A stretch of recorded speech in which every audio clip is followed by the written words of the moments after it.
حضرت شیخ ابوالحق دہلوی رحمۃ اللہ علیہ اپنی کتاب زاد المتقین میں اپنے ایک استاد شیخ عبدالوہاب متقی کے واقعہ کو نقل کیا ہے۔ وہ فرماتے ہیں کہ اس کے استاد کہتے تھے اس کے استاد کا قصہ ہے کہ مسافرت میں ایک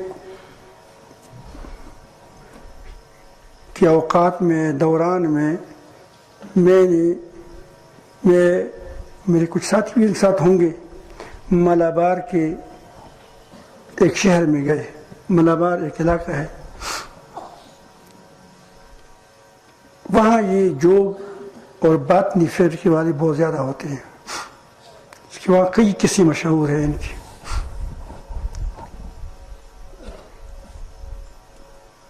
تو اس کے پاس ہم گئے کہ اس کے حالات دیکھیں۔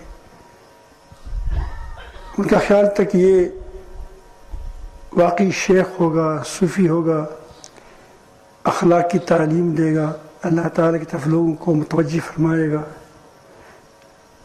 مشائخ کا تو یہی کام ہوتا ہے کہ لوگوں کو اپنے بجائے، مخلوق کی بجائے، دنیا کی بجائے اپنے خالق کی طرف اور آخرت کی طرف متوجہ کرتے، یہ ان کا کام ہے۔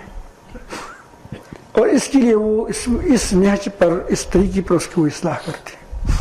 ان کا خیال تھا کہ یہ وہاں لوگ جاتے ہیں، میں بھی جاؤں۔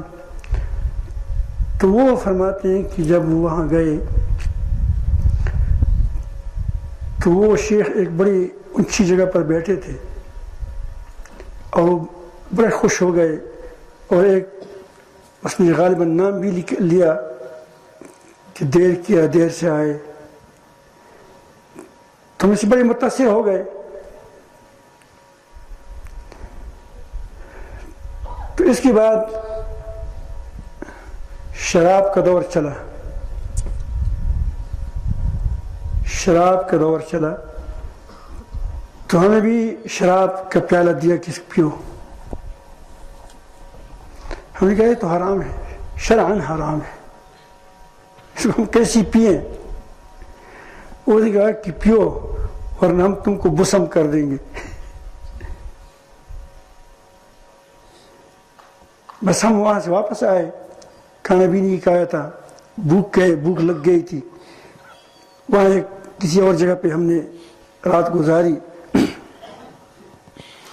تو رات کو جب ہم سو گئے تو انسان کو بھوک بھی لگی ہو تو اس کو خواہ کچھ بغات نظر آتے ہیں۔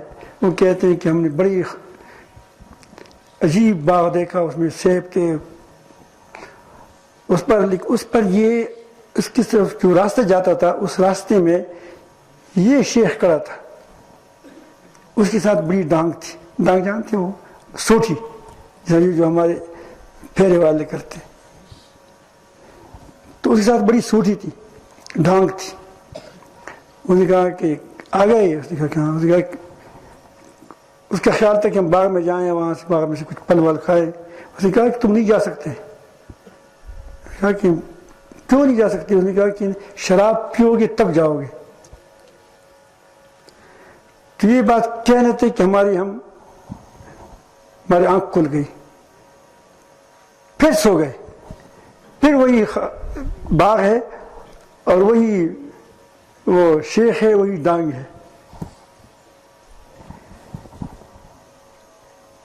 پھر ہم نے کوشش کی کہ ہم داخل ہو جائے، لیکن اس نے کہا کہ نہیں داخل ہو سکتے، یہ میری اجازت سے داخل ہوگا، لیکن تم شراب پیو گے تب داخل ہو جاؤ گے۔ ہم نے پھر جب اس نے یہ بات کی، پھر ہماری نیند اڑ گئی، پھر اٹھ گئے، یعنی ہماری آنکھ کی کھل گئی، پھر سو گئی۔ بار بار اس طرح ہوتا رہا۔ بالآخر ایک بار جب ہماری آنکھ کی کھل گئی تو ہم نے نبی کریم صلی اللہ علیہ وسلم کو دیکھا خواب میں۔ وہ باغ ہے اور یہاں سے ڈانگ نکالا لیا ہے. تو رسول نے فرمایا کہ آ جائے نا باغ کی طرف آ جائے. انہوں نے کہا کہ یہ نہیں چھوڑتا, یہ درمیان میں کڑا ہے, یہ ڈانگ والا. اس نے اپنی سوٹی کو نبی کے ساتھ ایک لاٹھی تھی اسی طرح پھینکی اور کہا کہ جس ہم کتے کو کہتے ہیں کہ کرے. آپ اردو میں کیا کہتے ہیں؟ دور ہو جا. تو وہ اس نے لاٹھی پھینکی تو وہ بھاگ گیا, کتا ہو گیا, کتے کی طرف بھاگ گیا.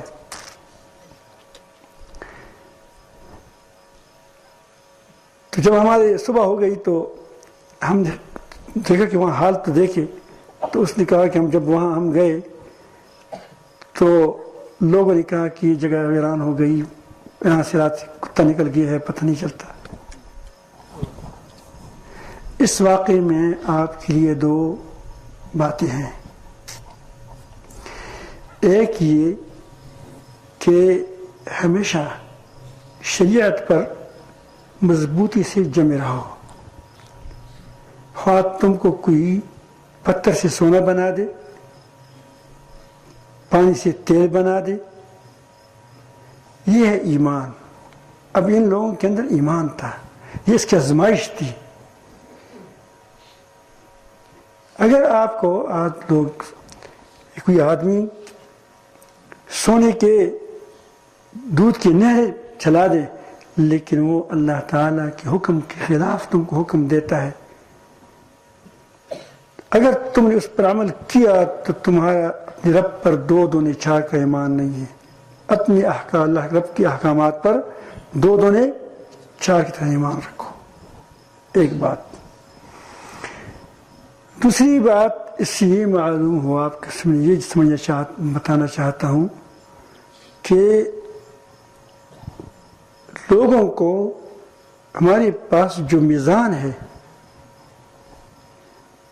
وہ قرآن و حدیث اور شریعت ہے. اس پر ہم اس کو لوگوں کو تولیں گے. اس کے بعد ان کی صحبت کو ہم اختیار کریں گے.